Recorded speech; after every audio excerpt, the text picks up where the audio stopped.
Bien-aimé, oh, la séparation, la séparation. Pour mieux avancer, il faut se séparer. Alléluia.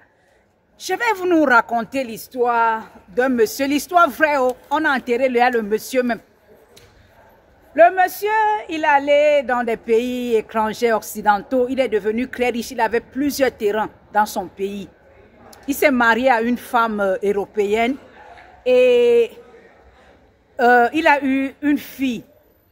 Il a donc décidé d'aller en vacances chez lui.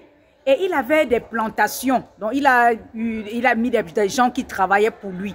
Son meilleur ami, oh, comme vous comprenez là, l'appelle, il lui dit, bon, comme tu disais que tu vas vendre l'un de tes plantations là, j'ai trouvé quelqu'un, viens.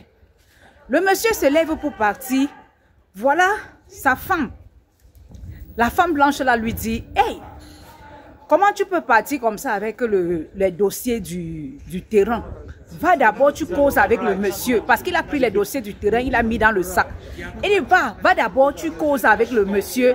Si ça donne, hein, tu vas fixer rendez-vous maintenant. Parce qu'il parlait, il a dit à son ami d'aller faire les premiers pas, de voir comment les choses sont. Et si ça marche, donc il vient. Donc il partait comme ça là, une fois pour confirmer. Sa femme lui dit, non, non, non, pas d'abord encore, hein. Tu confirmes toi-même. Ne laisse pas d'abord que ton ami confirme tout. Son ami l'a appelé, l'a dit où ils vont se retrouver. Ils se sont retrouvés. Il arrive donc, il commence à parler avec son ami. Oh. Son ami maintenant, comme il avait déjà payé des gens, on vient par derrière, on donne le coup de marteau sur la tête, bam, il tombe, il meurt. Voilà les amis, la séparation. La séparation, oh, on avait déjà payé, la bande avait déjà payé les gars. Un gars innocent qui se cherchait aussi. Le gars est venu, le gars avait déjà creusé une place. On lui a dit qu'il creuse, on va le payer. Les gars qui creusent les clous aussi pour qu'on les paye là. Un débrouillard, quelqu'un qui se débrouillait. Il avait déjà creusé, on a enterré le monsieur. Ils ont fouillé, avant d'enterrer le monsieur, ils ont fouillé le papier, non, sur le monsieur, pour voir si le monsieur avait même les dossiers de terrain sur lui. Les gens bêtes. Comment tu peux même vouloir tuer quelqu'un pour un papier? Il vient, tu ne regardes même pas s'il y a le papier, avant de retirer même. C'est comme ça là que ils ont fouillé, le papier n'était même pas sur lui. Ils ont enterré le monsieur. C'est ainsi qu'ils ont enterré la femme du monsieur. Maintenant attend le mari, il ne retourne pas. Elle appelle la police. La police a fait des investigations. C'est comme ça là que ils ont, comme ils n'avaient même pas la sagesse, ils ont pris la voiture du monsieur, ils roulaient avec. Hey. Ah, c'est comme ça, la police a fait les investigations. On a donc découvert que le monsieur, c'était son ami. La femme a donné le numéro. Que voici le dernier numéro qui ne faisait que l'appeler. Et c'est son ami.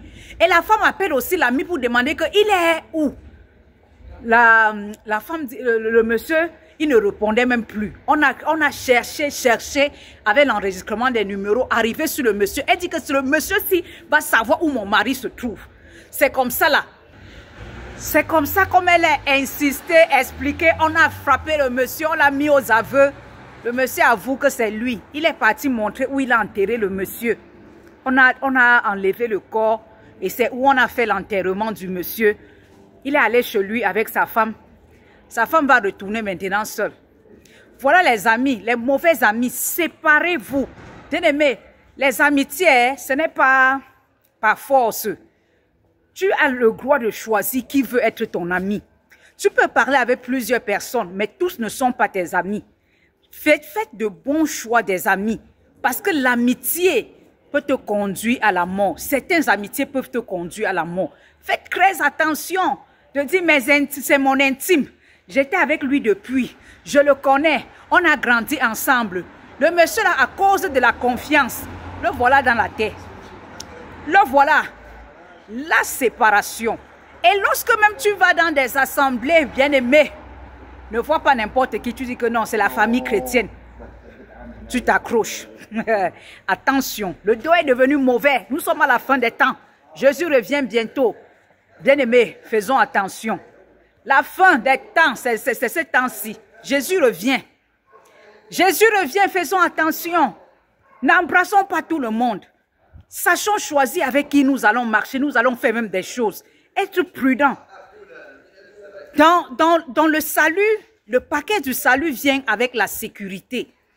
Donc quand on est en Christ, on a le salut, on a la sécurité. Jésus nous procure la sécurité. Mais si tu ne t'appuies pas sur sa parole, pour qu'il puisse te parler, être en communion avec lui, être dans la prière profonde, tu peux tomber dans des pièges. Mais lorsque tu t'appuies sur le Seigneur, tu t'appuies sur sa parole, des choses, certains pièges, il va faire ce que tu ne passes pas, que tu ne puisses pas aller. Donc, bien aimé, faisons attention, le dos est mauvais. Ces tchakala, c'est gâté. C'est gâté, oh. Que chacun se cherche à leur si, c'est mauvais. On ne sait plus à qui faire confiance. Que ce soit la famille, oh, parfois tu tombes, on te déçoit. Que ce soit les amis, oh, déception. Bien aimé, c'est seulement Jésus qui est le mauvais, le meilleur ami. Notre meilleur ami, c'est Jésus. C'est Jésus, oh, préparons-nous. Il est là pour venir nous chercher.